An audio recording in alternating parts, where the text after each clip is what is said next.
For First Nations people living with a disability, there's a much bigger picture to closing the gap.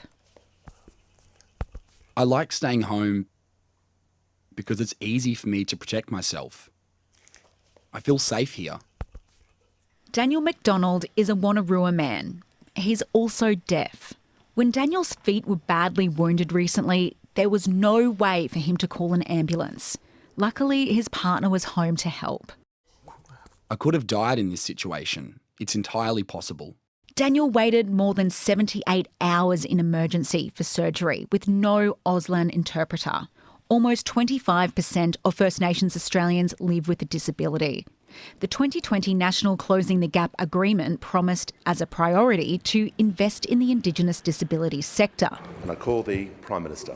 But there's no new funding for the sector in today's update. Only a commitment to consider the recommendations of the Disability Royal Commission. The government instead pledging $700 million to create jobs in remote parts of the country. Economic development that strengthens community and, crucially, lays the foundations for long-term positive change. Only 11 of 19 Closing the Gap targets are improving. 4 are on track, but another 4 critical outcomes have worsened. This is the first update since the failed Voice to Parliament referendum. It also marks 16 years since the apology to the stolen generations. We reflect on one of the most tragic, brutal and damaging chapters of Australia's story. A damaging past that William Tillmouth experienced himself. An Aranda man, he was taken away from his family and country in the 1950s.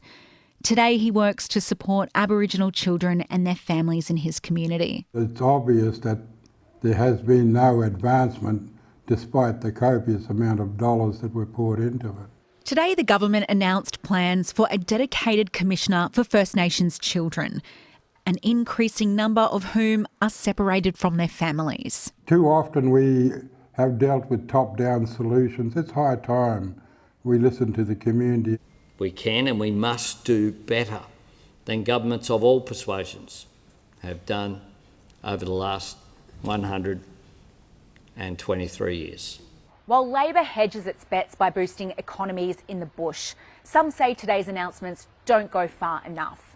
After years of many attempts, First Nations Australians are pleading for more autonomy and reform. We desperately need things to change. We need to be free. I feel like I'm a bird locked in a cage and we're ignored. Refusing to be brushed aside. Carly Williams, ABC News, Canberra.